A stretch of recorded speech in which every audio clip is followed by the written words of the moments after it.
Hey, welcome back. This is part 2 to expressing form with color. Now, look at part 1 to see where I cut the block off into shapes, and I was trying to express that with paint. Now, what I've done is I've cut off another plane. It started off with 4 squares, and I cut a plane off of the corner. I chopped the corner off, so now I have 1 plane, 2 plane, 3 plane, 4 plane, 5 plane. So I'm making it rounder and rounder by making these planes smaller and smaller and smaller, okay? So now what I'll do is I'll take this, it started off with red, cadmium red light, and I put alizarin crimson down on the right-hand side because I said that the shadows are cooler and the lighter and the warm is light. So I have the lighter, warmer color facing the light source, which is this. This is the sun facing. Now what I'm going to do is I'm going to take the red, I'm going to take the red, cad red light, I'm going to lighten it just a little bit, put a little warmth in it and lighten it. Then I'm going to drop the value. I'm going to take half of this and half of that, in other words. Taking a little bit of alizarin crimson and a little bit of the cadmium red. And I want something in between these two. So what I'm going to do is I'm going to check it and make sure that it works. Now, it works right here, but I don't know that it's working over on the, yeah, it is. All right, what I'm going to do, I'm going to show you in just a second. Just bear with me a second. What I'm doing, I'm painting this plane, the cut off plane, and the back plane, and I'm making it rounder and rounder. So what I'm doing, I'm just splitting the difference between this one and this one. So I came in and I just took alizarin crimson and a little bit of red, and I'm going to make this thing round when I'm done. So let's go in there and really describe the form. Watch. Okay, I want to make it more noticeable to you. Okay, so what I did, I just cooled it and darkened it, and I just made that side. You can tell there are 3 planes right here. You really can't see it on this one. I'm going to lighten this one and warm it just a little bit. So I'm going to take cadmium red. I'm going to lighten it just a little with some white and some yellow. In other words, some light orange. And I'm going to make this side warmer and lighter than the shape next to it. Now, see how it looks like it's got 3 facets. 1 facet, 2 facets, 3 facets. So I'm happy with that. So I'm going to take the white and the orange, and I'm going to keep putting that in.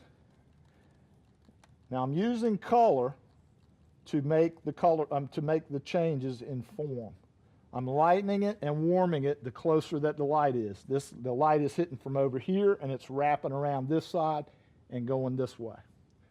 So now, can you see the difference between this one? Let's darken this one just a little bit more to make sure that I'm somewhere in between these two. Now it looks like it turns, doesn't it? Now, how do I lighten the top?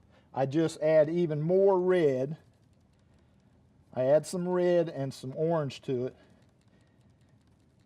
because I want to warm it and lighten it. The closer to the sun, or the closer to the light source it is, it's going to be lighter and warmer closest to the sun.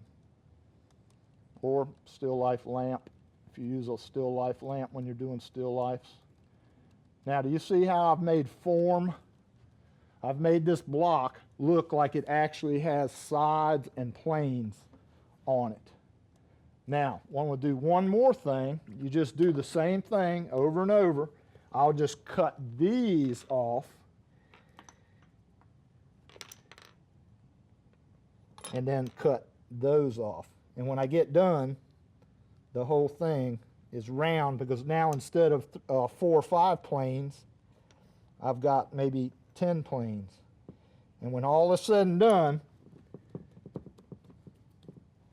it comes out round, okay? So that's how you describe form, is by cutting the planes off and just making more and more planes. So I would just take this. What do you think I would do on this then? I would just take these two and blend them together to make a plane that's somewhere in between this one and that one. I would make it, in other words, I'd make it imperceptible. So I'll take this one and push it Let's take a little bit of that and push it into that one.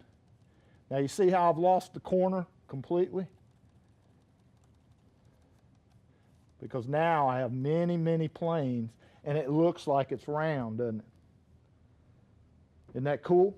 So that's what you do when you're doing a tree, if you're doing a can, if you're doing a car, anything that faces light. The closer to the light that it gets, the warmer and lighter it's going to be if it's a warm light source. If it's a cool light source, like a cloudy day, it's misty, it's cloudy, it's kind of one of those silvery blue days, the shadows are going to be warm instead of cool. It's the exact opposite. Warm light, cool shadows. Cool light, warm shadows.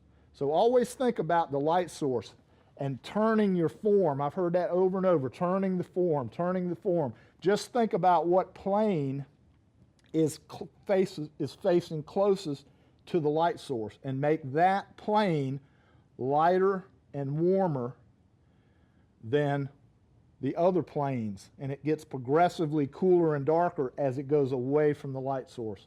I hope you enjoyed these free art lessons on how to describe form using value and color. And if you'd like to see my workshop schedule or see more of my work, go to MikeRooneyStudios.blogspot.com.